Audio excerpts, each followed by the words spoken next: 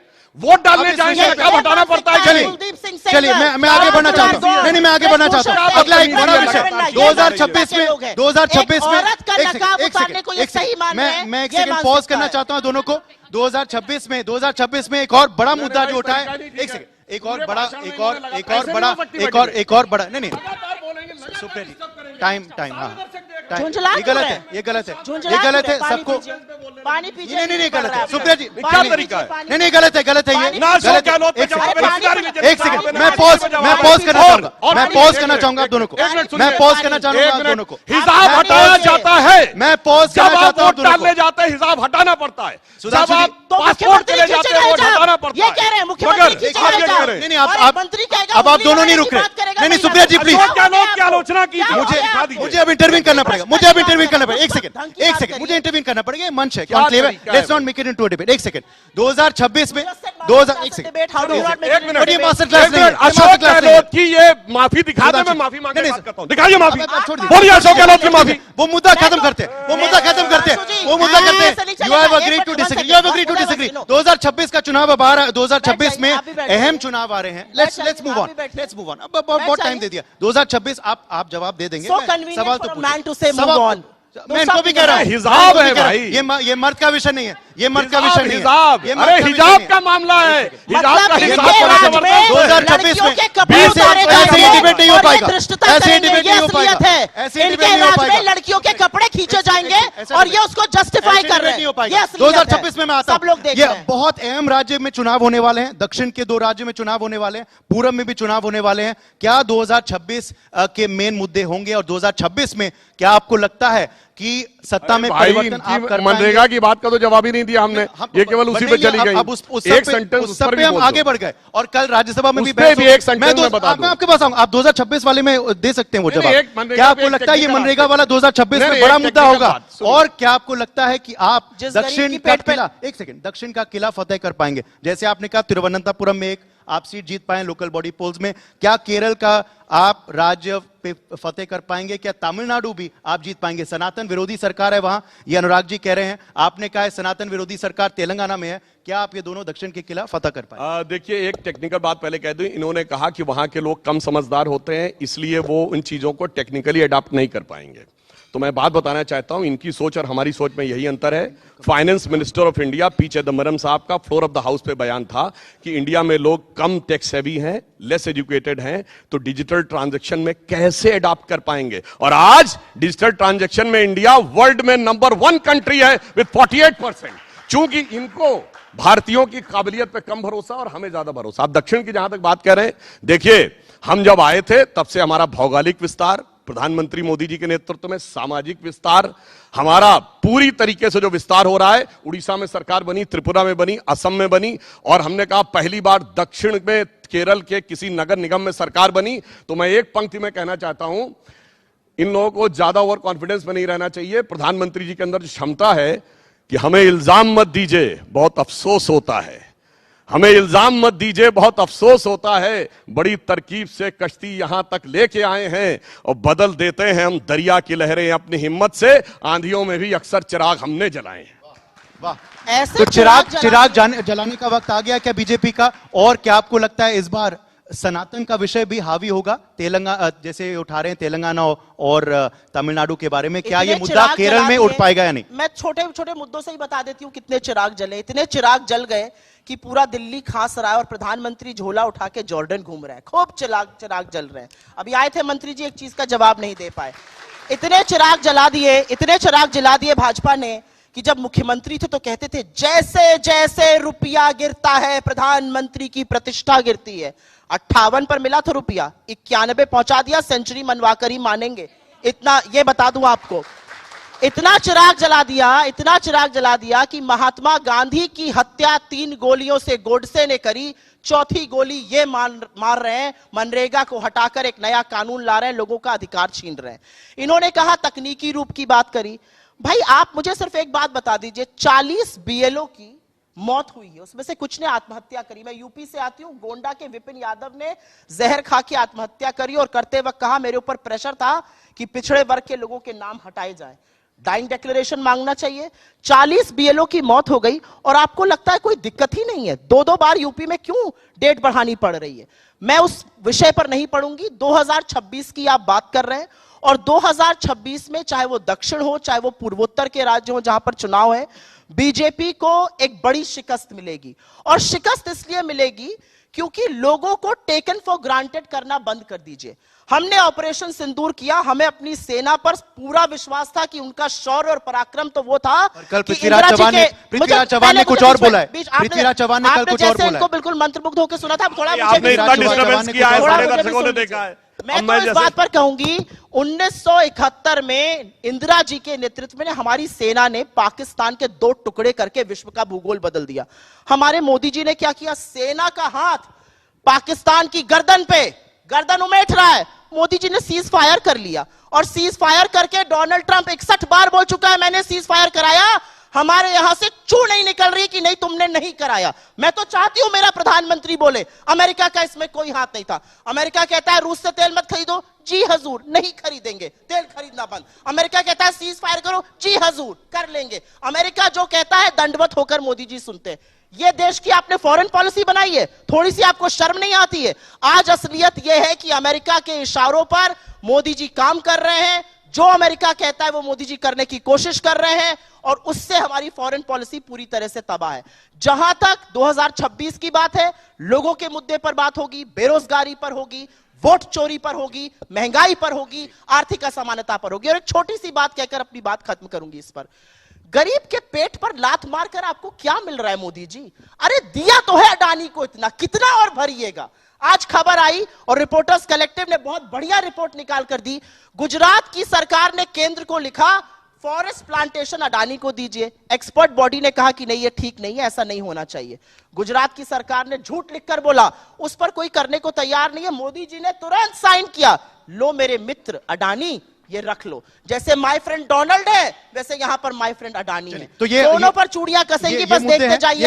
अब राजनीतिक तापमान क्योंकि काफी बढ़ गया था बहस में, अब बहस का अंत है, नया साल का वक्त है, तो पॉजिटिव नोट पे एंड करते हैं और पॉजिटिव शेर से एंड करते हैं। शेरो साइड नहीं साहब, क्या एंड में? अगर अब मैं इनसे पहले जैसे मैंने शांति सुना, अगर ये सुने तो मैं बोलूं, नहीं तो अपना भाषण करके जाएं। ये शांति से सुने। बताना नहीं, मुझे भाषण करने में आपकी परमिशन नहीं चाहिए। नहीं, तो आप भाषण कर रही थी, मैंने शांति सुना है। अब सारे दर्शक निर्णय लेंगे कि कौन नहीं बोल रहा। अरे झूठ आपने कितने बोले, अभी एक्सप्लेन कर रहा हूं। इन्होंने सुना, अभी आपको बताता हूं साहब। अब देखिए झूठ तो ये है, अब देने अरे जलेबी नहीं, सुनिए। अब ये बताइए, एआई जनरेटेड वीडियो तो आज इन्होंने जारी किया है। कौन झूठ बोलता है? वो सच्चा वीडियो है कि झूठा वीडियो है? AI generated video. अब देखिए बोलने लगी, मुझे पता है, मुझे बात पता है। चिराग फिर बीच में बोलने लगी, बोलने लगी। बहुत से लोग देते हैं, अरे नहीं बहुत लोग देते हैं। फिर चिराग की जहां तक बात है, इनके खानदान के चिराग ने जो आग लगाई है, जो अंधेरा पहुंचाया है, वो पूरे देश को पता है। 140 साल के इतिहास में कांग्रेस सबसे बुरे दौर में है और हमारी पार्टी 73 साल के इतिहास में सबसे ऊंचे दौर में है। आज प्रधानमंत्री जी ने इथोपिया की पार्लियामेंट को संबोधित किया है। 18 देशों की पार्लियामेंट को संबोधित करने वाले, 26 देशों का सर्वोच्च नागरिक सम्मान पाने वाले प्रधानमंत्री श्री नरेंद्र मोदी जी हमारे देश के पहले प्रधानमंत्री बने हैं। इतना ही नहीं, अन्य जहां तक इन्होंने बात कही अडानी की, तो मैं ये भी बात कहना चाहता हूं। ये बताइए, भारत की कंपनी सरकारी हो या गैर सरकारी, को कुछ कह दो तो मिर्ची लगती बात है। सुनिए, मिर्ची आपको लग रही, फिर बीच में बोल पड़ी, फिर बीच में बोलने लगी। मैंने कहा था ना नहीं रुक पाएंगे। अब मैं बताता हूं, इनको भारतीय कंपनियों से बड़ी अदावत है, चाहे सरकारी हो या देशी। इन्होंने कहा था HAL बर्बाद हो गया 4 साल पहले। आज HAL के पास 80,000 करोड़ के पाइपलाइन में ऑर्डर है। इन्होंने कहा था LIC बर्बाद हो गया, आज LIC के पास 37,000 करोड़ का प्रॉफिट है। इन्होंने कहा था कि स्टेट बैंक ऑफ इंडिया बर्बाद हो गया, स्टेट बैंक ऑफ इंडिया के पास 77,000 करोड़ का प्रॉफिट है, जो प्राइवेट और उसमें सब में मिला के सबसे ज्यादा है। और मगर मैं पूछना चाहता हूं, विदेशी कंपनियों के साथ क्यों खड़े रहते हैं? यूनियन कार्बाइड के एंडरसन को भगाने वाले ये, बोफोर्स के साथ खड़े ये, हॉविट्जर के साथ खड़े ये, बीबीसी के साथ खड़े ये, हिंडनबर्ग के साथ खड़े ये, एक विदेशी कंपनी के खिलाफ कभी उन्होंने मोर्चा खोला हो तो बताइए, मुझे समझ में नहीं आता है। 80 चुटकी 90 ताल विदेश से एक कंपनी बोलती है और यहां पे लोग सुर ताल लगाना शुरू कर देते हैं विदेश की कंपनियों में। और मैं फिर यह भी पूछना चाहता हूं, हिंडनबर्ग ने जिसने अडानी पे आरोप लगाया था उसकी दुकान क्यों बंद हो गई? और मैं पूछना चाहता हूं, ये कहते हैं कि बांग्लादेश में फला जगह ऑर्डर मिला, बांग्लादेश में भारतीय कंपनी, फॉरगेट अबाउट एक्सोरबाइज कंपनी, वो कैंसिल हुआ, किसके पास गया? अमेरिकन कंपनी के पास। बोलिए, बहुत खुश है। एक शेर से अंत करेंगे, अमेरिकन कंपनी के पास शेर से अंत करेंगे। जितना लंबा आप भी जवाब दे सकती है शेर में। बोले मैं बोलूंगी शेर में एक शेर I hope you will give me a chance to speak. आप भी शेर में जवाब नहीं, मैं जितना इन्होंने बोला बोलूंगी। एक शेर में आप जवाब नहीं दे सकती। नो, शेर में आप एक शेर से अंत करेंगे। ये आप मत करिएगा। आपके पास आऊंगा, एक शेर नहीं, से इनको फिर बोल लेने एक शेर, दीजिए, मैं लास्ट में एक साथी एक शेर कर से दूंगा। आपको क्यों हर जगह लास्ट वर्ड की आदत पड़ गई है क्या? यहाँ पे बोलिए। एक शेर। मैं एक मिनट, मैं शुरू करती हूँ इनकी पहली बात से। आप शेर नहीं बोलना चाहेंगे? मैंने जवाब दिया। अरे इन्होंने 2 घंटा 2 मिनट भाषण दिया तो 2 मुझे मिनट भी नहीं 2 दिया, मिनट चेक भाषण करिए, दे दीजिए। आपसे आधा बोला है मैंने, पूरी सबसे पहले तो सुधांशु जी बहुत साधुवाद, अब हमारा ट्विटर देख रहे हैं, बहुत अच्छी बात है और देखते रहिए, जानकारी मिलेगी, सूचनाएं मिलेंगी और आपकी कलई ख्वाबों खुलेगी। में। एआई जनरेटेड वीडियो पे एआई जनरेटेड लिखा है, क्यों मिर्ची लग रही है? क्योंकि अडानी और मोदी जी आपस में बात करते दिख रहे हैं क्या? पहली बात नहीं होता, इन्होंने AI शुरू generated। किया। अरे भाई, आप ही ने मेरे वीडियो का जिक्र किया था तो जवाब जब देना फैक्ट मेरा नहीं होता, काम है। एआई जनरेटेड में ही फिर आपकी जीत चलेगी। एआई चलेगा मनरेगा वाली स्कीम में, लेकिन एआई यहां दिक्कत है। ये सोच लीजिए, ये इन लोग की असलियत है कि मजदूरी करता हुआ किसान एआई करे, लेकिन इनको एआई वीडियो से दिक्कत है। एक मिनट, इन्होंने राहुल गांधी जी का उल्लेख किया। राहुल गांधी जी को कुछ चिराग या कुछ कहा, कुछ राजकुमार कहा। मैं तो आपसे ये पूछना चाहती हूं, वो एक शब्द बोल देते हैं तो काहे सारी की सारी पार्टी, मंत्री तो, प्रवक्ता तो, ट्रोल आर्मी तो सब काम पर लग जाती है? उनकी एक ट्वीट पर प्रेस कॉन्फ्रेंस करने लग जाते हैं। वो राहुल गांधी है, क्योंकि राहुल गांधी साक्ष्यों और सबूतों के साथ आपकी कलई खोलते हैं और देश वोट चोरी के बारे में जानता है। और इन्होंने जो अडानी की बात करी, देखिए अडानी पर बात होगी तो तकलीफ भी होगी। मोदी जी की जान तोते की, ना बोले तब भी तकलीफ, बोले तब भी आपको तकलीफ। राजा की जान तोते में, तोता अडानी, तो ये लोग कैसे चुप रहेंगे? ठीक है, अडानी चलिए, के लिए हर नियम, हर कानून बदला गया है और अडानी का नाम ले लीजिए तो ये लोग ज्यादा परेशान हो जाते हैं। तू इधर उधर की बात न कर, ये बता कि कारवा क्यों लुटा, वो नहीं बताएंगे, जलेबी बनाएंगे, जलेबी बनाएंगे। ये असलियत है। आज ये देश जानना चाहता है। फैक्ट और शेयर दोनों बोल देता हूं। नवंबर 2024 में, अरे शेयर बोलने अडानी के ऊपर दोनों बात, आप फैक्ट भी जवाब दे दूं।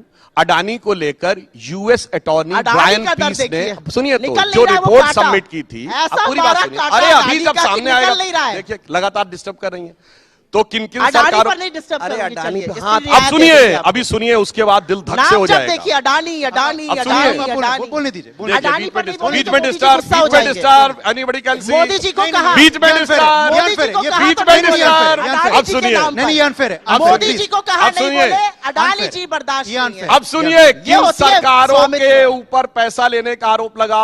आंध्रा कांग्रेस की सरकार थी, तेलंगाना कांग्रेस की सरकार, तमिलनाडु डीएमके की सरकार। भैया अडानी पैसा दे रहे थे, ये तो उन्होंने यहाँ हाथ हिला रहे हैं। नहीं, पर ये गलत तो नहीं है, ये गलत तो नहीं है जो क्या कह रहे हैं। अरे बोलो ना, तुम्हारे चीफ मिनिस्टर ने पैसा दिया है कि नहीं? ओके, चलिए इस बात को नीति आयोग कहेगा आप नियम बदल देंगे। एक शेर कह के समाप्त कर देंगे। चलते रहेगा, हम कल दोबारा बहस करवाएंगे, कल हम दोबारा बहस करवाएंगे। चलिए एक शेर। वो पैरवी तो झूठ की करता चला गया, बस उसका चेहरा उतरता चला गया। मोदी और बोल दिया, रंगत समझ में आई मगर आई देर से। मोदी जी के बारे में बोल रहे हैं, मोदी जी के बारे में बोल रहे हैं, मोदी जी रंगत समझ में आई मगर आई देर से। सबको पता है कच्चा था बहुत, रंग उतरता चला गया। और मंजिल समझ के बैठ गए जिस पे चंद लोग, कौन? 44, 52, 99, 3 बार में इतनी सीटें जीती ना। मंजिल समझ के बैठ गए जिस पे चंद लोग, मैं ऐसे कितने ही रास्तों से गुजरता चला गया। वाह वाह वाह वाह। चलिए इससे हम अंत करते हैं।